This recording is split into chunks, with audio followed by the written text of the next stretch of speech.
Assalamualaikum warahmatullahi wabarakatuh. Salam sejahtera untuk kita semua. Selamat siang, Om Swastiastu. Kembali lagi di mata kuliah evaluasi pembelajaran seni rupa di pertemuan kelima ini ya. Tanpa terasa udah pertemuan kelima dan kita masih tetap menggunakan Elena. Saya belum tahu kapan ini akan berakhir. Tapi mudah-mudahan ya kita berdoa ya, mudah-mudahan secepatnya kita bisa bertemu kembali tatap muka di kelas. Nah, pada pertemuan kelima ini kita akan membahas mengenai prosedur evaluasi pembelajaran. Nah, prosedur evaluasi pembelajaran yang kita bahas itu erat kaitannya atau berkaitan dengan tahapan sebenarnya. Tahapan. Nah, di dalam tahapan itu nanti ada perinciannya. Langsung ya. Tahapan prosedur evaluasi pembelajaran seni rupa itu ada 4. Ada perencanaan, tahap pelaksanaan, tahap pengolahan, dan tahap pelaporan sebagai tahap terakhir.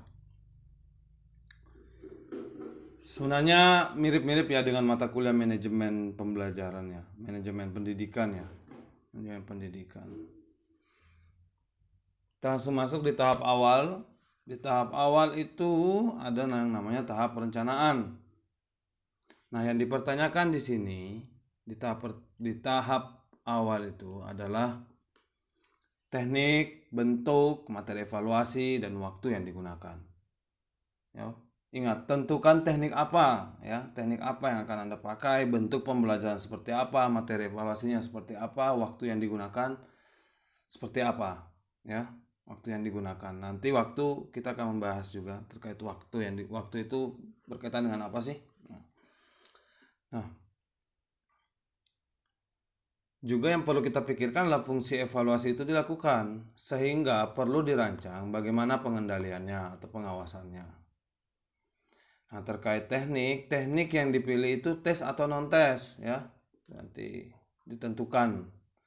Kemudian bentuk materi yang dikaitkan dengan waktu, evaluasi menjadi pemikiran ketika guru merakit instrumen. Nah, instrumen yang dimaksudkan berkaitan dengan waktu ya.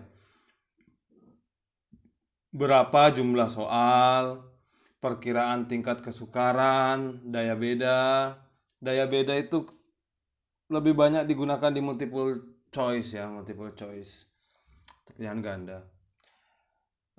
Pemenuhan validitas. Instrumen-instrumen ini berkaitan dengan waktu soalnya. Nah, jumlah soal itu berkaitan dengan waktu, perkiraan tingkat kesukaran itu berkaitan dengan waktu, daya beda dan seterusnya itu berkaitan dengan waktu.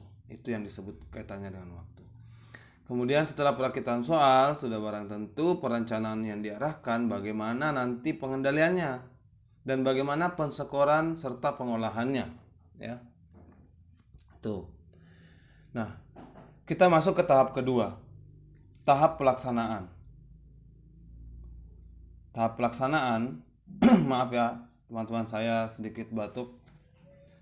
Dan maaf kalau ada suara-suara berisik ya. Syukuran pengolahan. Tahap ketiga itu tahap kedua ini adalah tahap pelaksanaan ya. Kita masuk ke tahap kedua. Maaf saya telat untuk menggeser slide-nya. Maaf, sebenarnya ini tahap pelaksanaan ya. Tapi di sini tertulis tahap perencanaan. Nah, di tahap pelaksanaan ini merupakan tahapan ketika guru sebagai evaluator itu berhadapan dengan siswanya ya. Nah, dalam tes misalnya siswa diawali dengan berhadapan langsung dengan instrumen tes di bawah pengawasan guru. Ini ingat ya, di bawah pengawasan guru. Jadi hakikatnya itu bertemu langsung ya, berhadapan langsung dengan guru. Nah, siswa yang mengikuti tes dalam pembelajaran seni rupa, misalnya kita ambil contoh ya, menggambar bentuk ya, gambar bentuk. Nah, setelah siswa menempati posisi duduk yang disiapkan, kemudian membaca instrumen atau instruksi soal, siswa memulai berkarya dengan proses berkarya sampai dengan proses itu berakhir, dari awal sampai itu berakhir. Nah, setelah itu guru melakukan pengawasan untuk mengendalikan siswa agar berkarya secara wajar, dan karya yang dihasilkan ya agar benar-benar menggambar karya yang dihasilkan nantinya agar benar-benar menggambarkan kompetensi siswa yang sebenarnya. Nah, ini di tahap kedua, yaitu tahap pelaksanaan. Maaf, di sini tulisannya masih tahap perencanaan. Nah, kita masuk ke tahap ketiga, yaitu tahap pengolahan. Tahap pengolahan ini diawali dengan proses penskoran atau yang disebut sebagai nilai mentah. Ya, penskoran atau nilai mentah. Ingat, nilai mentah itu belum nilai akhir ya.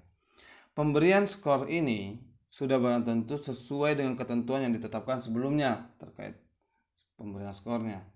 Nah, skor umumnya diberikan dalam bentuk angka, ya. Berdasarkan skor yang diperoleh selanjutnya diubah dalam bentuk nilai. Oke. Saya ulangi, skor pada umumnya diberikan dalam bentuk angka. Berdasarkan skor yang diperoleh selanjutnya diubah dalam bentuk nilai. Nah, perubahan skor menjadi nilai sering disebut sebagai konversi ya.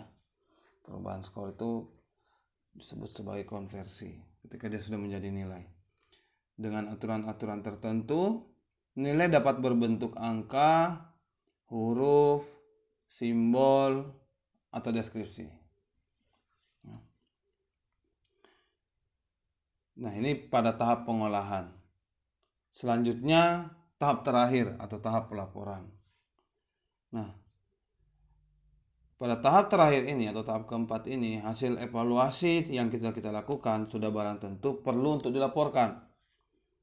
Nah, pihak-pihak yang perlu memperoleh laporan itu antara lain siswa, orang tua, ya sekolah, dalam hal ini bisa kepala sekolah sebagai pimpinan, juga institusi terkait atau instansi terkait seperti dinas pendidikan ya, Kementerian Pendidikan. Itu pelaporan ini penting. Nah, kita sampai ke tahap yang paling Anda sukai dan paling Anda tunggu-tunggu ya, tahap latihan. Nah, namanya kita belajar materi kan harus ada prakteknya ya. Nah, buatlah peta konsep tentang tahapan atau prosedur evaluasi pembelajaran seni rupa. Yang kedua, lakukanlah wawancara dengan guru seni rupa pada jenjang SMP atau SMA. Ingat, SMP atau SMA. Selanjutnya, jelaskan tahapan perencanaan, pelaksanaan, pengolahan, dan pelaporan yang dilakukan guru itu selama ini ya. Jadi ini case ya, ini kasus. Silahkan bertemu atau lewat telepon ketika ada kenalan guru seni rupa ya.